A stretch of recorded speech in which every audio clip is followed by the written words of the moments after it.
Quando eu era mais jovem, parecia que minha vida inteira girava em torno do que as outras pessoas pensavam de mim. Era como se eu não conseguisse dar um único passo sem me perguntar o que eles vão achar disso. Cada detalhe, cada escolha, cada palavra, tudo parecia precisar de um selo de aprovação dos outros. Eu lembro de momentos simples, como escolher uma roupa ou postar uma foto no Instagram, que se transformavam em verdadeiras maratonas de ansiedade. Eu olhava cada ângulo, ajustava a luz, analisava se parecia confiante o suficiente. E, mesmo depois de postar, ficava obcecado com os likes e comentários. Era exaustivo. E não era só nas redes sociais. No dia a dia, eu tinha essa constante preocupação em parecer perfeito. Se alguém fazia um comentário bobo, tipo, você tá meio calado hoje, eu passava horas pensando nisso, tentando entender se fiz algo errado. Era como se cada palavra que alguém dissesse tivesse o poder de moldar minha autoestima. Eu me esforçava tanto para evitar qualquer tipo de crítica que, no final das contas, acabei vivendo mais para os outros do que para mim mesmo. E o que é mais louco é que, na época, eu nem percebia isso. Eu achava que era normal me preocupar tanto, que isso fazia parte de ser uma pessoa boa ou aceitável. Mas, aos poucos, comecei a sentir o peso disso. Comecei a me sentir vazio, como se estivesse constantemente tentando alcançar algo que nunca era suficiente. Foi aí que eu percebi, não importa o que você faça, você nunca vai agradar todo mundo. Sempre vai ter alguém que não gosta, que critica, que vê defeito. Cara, isso foi um choque para mim.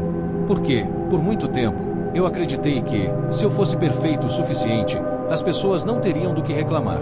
Mas aí veio a pergunta, o que é perfeito afinal? E mais importante, quem define isso? Eu percebi que estava correndo atrás de algo impossível, porque perfeito não existe.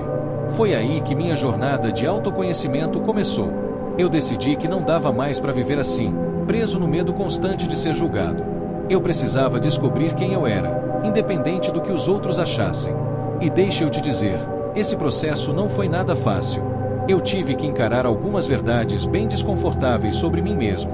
Uma das primeiras coisas que fiz foi começar a escrever em um diário. Parece simples, mas foi revolucionário para mim.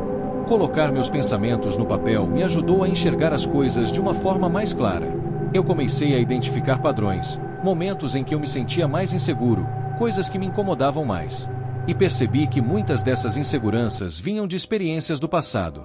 Coisas pequenas, como uma crítica que ouvi na escola ou um comentário que alguém fez anos atrás, ainda estavam grudadas em mim. Lembro de um momento específico em que isso ficou claro. Eu estava relendo algumas coisas que escrevi e percebi que, toda vez que alguém apontava um erro meu, eu reagia de forma desproporcional. E por quê? Porque, no fundo, eu tinha essa necessidade de parecer impecável. Era como se admitir um erro fosse admitir que eu não era bom o suficiente. E essa ideia me apavorava. Mas aí vem a grande virada. Comecei a perceber que não tem nada de errado em ter falhas. Na verdade, ter falhas é o que nos torna humanos. E mais, reconhecer nossas falhas não nos torna fracos, nos torna mais fortes. Porque, quando você aceita suas imperfeições, ninguém mais pode usá-las contra você. Outra coisa que me ajudou muito foi começar a filtrar os comentários que eu recebia. Antes, qualquer crítica parecia um ataque pessoal. Mas, com o tempo, aprendi a diferenciar o que era construtivo do que era apenas ignorância. Isso mudou tudo. Porque, quando você para de levar tudo para o lado pessoal, começa a ver as críticas como oportunidades de aprendizado, e não como um ataque ao seu valor como pessoa. Claro, isso não significa que eu me tornei uma rocha inabalável. Ainda tem momentos em que comentários me atingem. Mas a diferença é que agora eu consigo lidar com isso de uma forma mais saudável. Quando algo me incomoda, eu paro e me pergunto, por que isso me afetou tanto? E, na maioria das vezes, percebo que o problema não é o comentário em si, mas o que ele desperta em mim, uma insegurança, um medo, algo que ainda preciso trabalhar. Por exemplo, teve uma vez em que alguém fez um comentário sobre como eu estava lidando com um projeto. Era algo simples, mas aquilo ficou na minha cabeça por dias. Eu fiquei pensando, será que eles acham que eu sou incompetente? Será que eu fiz algo errado?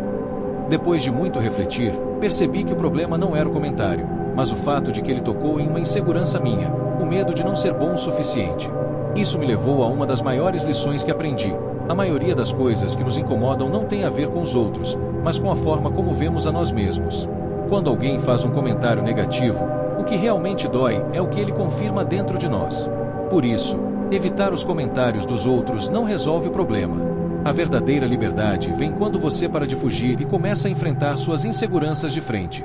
Hoje, eu vejo as críticas como uma ferramenta. Se alguém aponta algo que posso melhorar, eu tento usar isso como combustível para crescer. Mas, se é só um comentário maldoso, eu deixo passar. Porque, no fim das contas, a opinião dos outros só tem o poder que você dá a ela. E sabe o que é mais libertador? Quando você percebe que não precisa ser perfeito para ser aceito. Você só precisa ser você mesmo. Isso não significa que você vai se amar incondicionalmente o tempo todo. Significa que você vai aceitar que é humano, que vai errar, que vai aprender. E, quando você chega nesse ponto, a opinião dos outros perde o peso que costumava ter. Então, se você está preso nessa necessidade de agradar, lembre-se, você não precisa provar nada para ninguém. Suas falhas não definem quem você é. Na verdade, são elas que te tornam único. Abrace suas imperfeições, aceite seus erros e use tudo isso como combustível para se tornar a melhor versão de você mesmo. Espero que essa reflexão tenha ajudado de alguma forma. E, se ainda parece difícil, tudo bem. É um processo. Só não desista de você mesmo. Nos vemos no próximo vídeo.